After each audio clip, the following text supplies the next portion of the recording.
Hello. Hey there, welcome back to It's Just Tech. Hello, how you doing? And today I'm talking about play, theater. No, wait a minute. This is a tech platform. We have to wait till the end to really tell them why we're doing play and theater, so don't give it away. But why are you excited about theater? Because I just finished my second theater. You see on the left side of your screen, you see the Emperor's New Clothes. That is my first play I've been to at my school, and it was really fun. But then we have the Monkey King. It was way funner, and we also got a shirt that we got. We also got a shirt, and so it's really cool how they just gave us a shirt. Okay, so you said you went to the plays. You didn't just go to the plays. Were you in the audience? No, I was the actors for both of them. Exactly. So we're going to structure a little bit more about the process on how you got chosen for the play and it got rolled out. But today we're going to just kind of talk about a comparison of the plays, right? Yeah, right. Okay. So what I want to do is open this up with the first one you said we did last year was called The Emperor's New Clothes, and it was written by Catherine Schultz Miller. That was the version that was used. Yeah. And it was done at the elementary school. And that drawing was done by Annika Y. So kudos to Annika Y for doing the cover for the program. And then it was directed by Jenny James. Remember Jenny? Jenny? Yeah, Jenny, I remember. Oh, she did an amazing job. And then this year we've got the Monkey King that just, as you said, final curtain call was today. And this was written by Otak Jump. Now that's really interesting because this is an adaptation also of an ancient story. And this one is about a journey. The Emperor's New Clothes has a lot of real vibrant lessons in it. And so does the Monkey King. It's just not as familiar to most people as Emperor's New Clothes. So we're going to talk about that a little bit coming up here. But Otak Jump was a teacher and a director and a scriptwriter. And he was on a journey himself. And he was doing traveling and work experience in China when he came across this story. And from here, he went ahead and wrote an adaptation of which you and your peers performed over these last few days. Yeah. Excellent. Did you want to show us the shirt? Okay. So yeah, we have a shirt that we have here. This is my shirt. Oh, that looks nice. I like the color too. Yeah, really cool. Excellent. Okay, what did you want to share today? You had some notes down here. What did you want to show? First of all, this one is for the Monkey King. No, that's for the oh, Emperor's New Clothes? Emperor's New Clothes. Okay. It was really like I wanted a bunch of good stuff, cause like the director made it so there was like a bunch of people that got to do one singular person. A bunch of kids got to do one singular person. So a lot of people had the chance to be the main character. So at the same time? Yes. Almost sometimes at the same. Well, different parts of the show, they have different of that one. So for instance, you were one of the Peters and there were 4 Peters. Yes. And what each Peter took a part or an act of the play and then specialized in that part, and then like a high five or something, turn that role on to the next person. That way a broader variety of the children had roles in the play. Yes. Right? Okay. All right. What else? And I love the comedy in it. Me and the king, we had our own scene together where they had this hollow pretend to be mirror, and then I would just stand behind it and then make it look like I am showing off, and we did a few muscle things. It will sync together, and it was really like funny, and yeah, everyone was laughing. Oh, cool. I remember that. That was really neat. And they used a like a mirror frame Yeah, in order to do that. Cool. Okay, then what do you have here noted? like there's good things, and then like there wasn't any background. There may have been a few trees in some scenes, but like it just like it would be cool if like they had a big background like in the Monkey King that I did. And the next one? And the next one was the like the bad thing about it was like there was kind of too many people. So like some people barely got to do anything. And like I saw some people only got a few stuff because there are like a lot of people. And they only got like 2 lines and stuff. And so yeah. Interesting. So that was the Emperor's New Clothes. And I wanted to point out it was really appropriate for the timing in life, because in this time we were still in the middle of cooties. Yeah. And out of cooties, you had to perform it outside, not in a theater. And that's a lot of why you didn't have the big extensive backdrops or anything elaborate, because you were adapting the entire thing to just be done outside in the breeze. And it was literally done in the breezeway, right? But there was a pivotal point where the role of Peter came out and into the town square, and everybody was giggling and laughing because they knew privately, meaning each individual to themselves knew that the emperor had nothing on his body. He was naked. Yeah. And yet they were told that only the stupid people would think that, and there would be something horribly embarrassing that would happen to them if they vocalized it.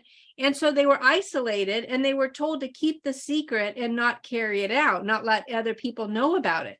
And because of holding that secret and the fear of embarrassment or the fear of something unknown happening, the lie perpetuated. Yes. So when somebody says, hey, don't tell your parents, or hey, keep this a secret, what do you think about that? Like if someone says, hey, keep this a secret, it's kind of suspicious, because what are they probably planning? They did something bad. They don't like we saw something bad and don't tell them.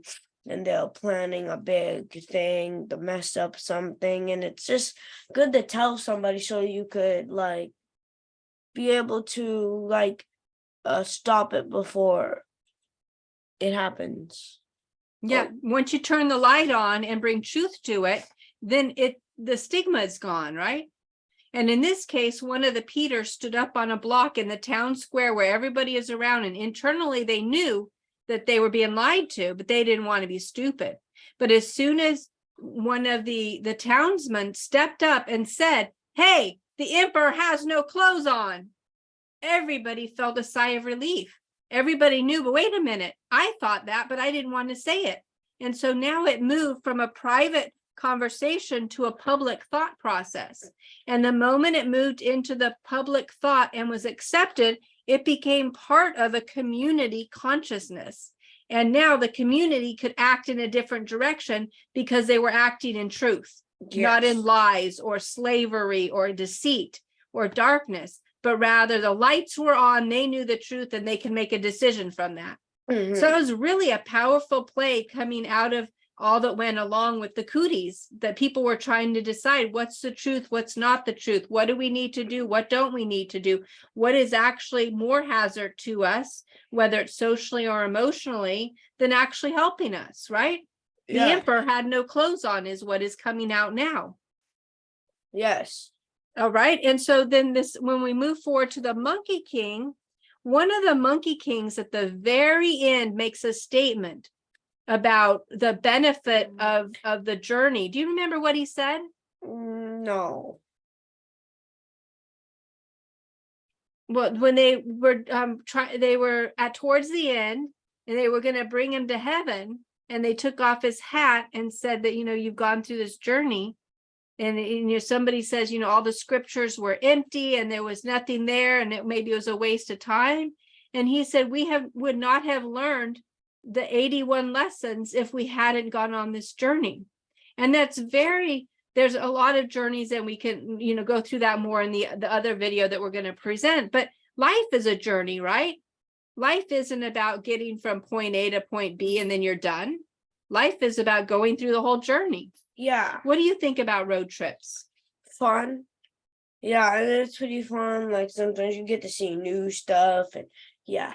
And like if you don't know what like the Monkey King is, I can tell you what it is about. Yeah. Oh yeah. So it's about this monkey, or there was basically about this rock that like this empress or this emperor, all powerful emperor made, and was like the rock was growing or something, and then got struck by lightning and turned into a monkey.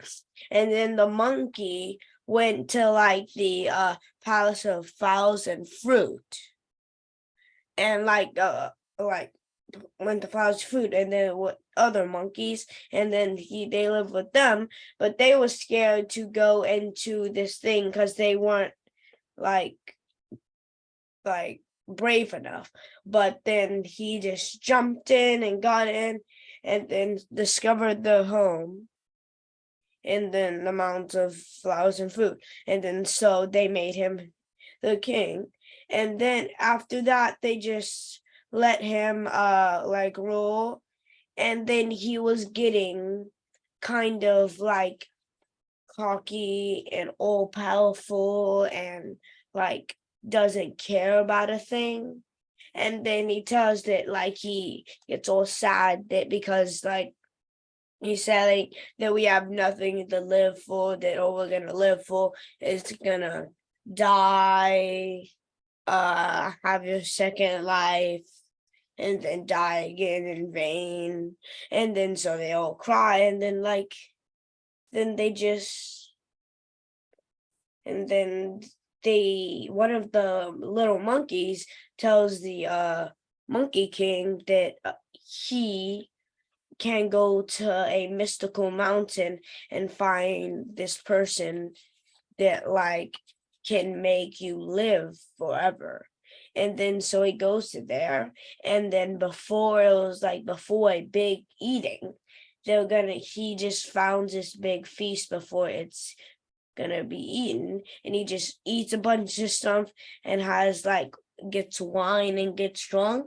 Was that very nice? No. Was it his stuff? No. He wasn't even invited. No. And nobody else was there. No.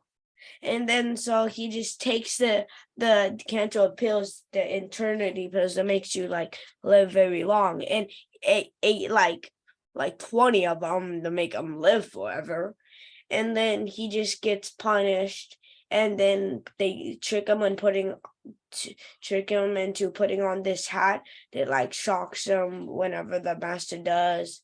Then he goes on this journey to go and like get the scriptures, and they find out that it was like the monkey says it's worth nothing, it was nothing.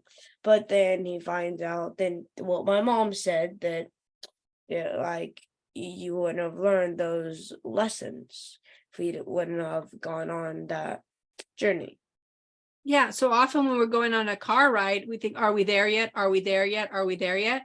But instead of that, when we look out the window and enjoy the journey and the beauty and all the new things along the way, you really realize that there's a lot of everyday life. Every day that we wake up is another beautiful day and a gift to enjoy.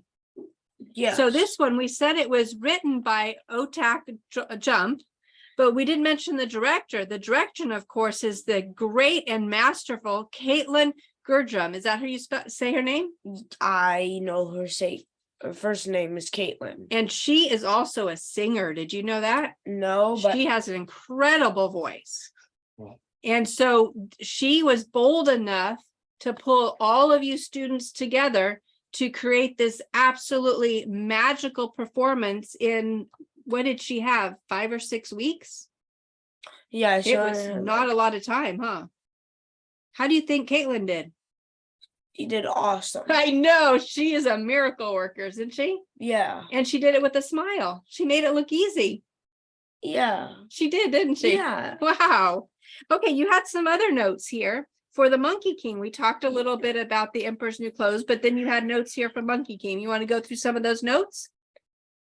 like they had cool like different like sound effects. Like I was a peasant 2 and peasant 1. We like walked over and said hi, hello, and she says, hey, this looks like a good river to go fishing. My family really needs the food. And I'm saying, isn't this the Flowing Sands River? I've heard a ogre lives under the waters here. And then the curtains open a little bit and an ogre comes out and is I like, know an actual ogre popped out. well, no, it's just an actor. Oh, But I it goes, got scared. like, and then we just get swallowed into the monster or into the curtains and then close, and then we get off stage. And like it was really cool. They had these really cool sound effects, like the monster opens a mouth like a mile wide and like breathes us in, like really cool, like it's making a hurricane. And like yeah, that was really cool. And the lights, like the people that were doing the sounds and lights were doing a really good job. It's some of my classmates. And yeah, really cool. And also, like, yeah, you saw this shirt, like that's my elementary school.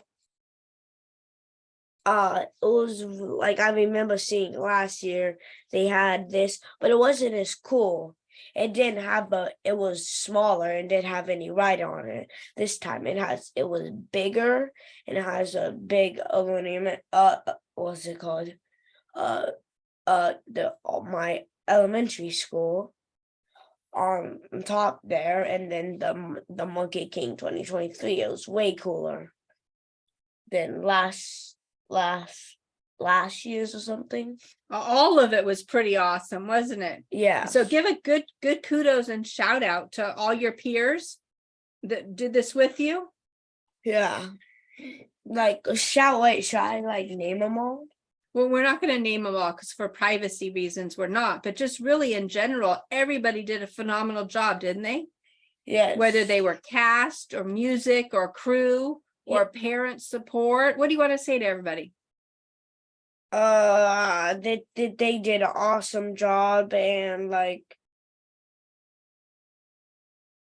they did an awesome job, and like shout out to my violinists, the 2 violinists from I know you had live musical performance. Yeah, my 2 well not mine, but like there's 2 violinists, they were doing an awesome job.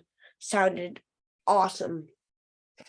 Exactly. So we told everybody that there was a link, and because your channel is It's Just Tech too, why did we bring the theater into this?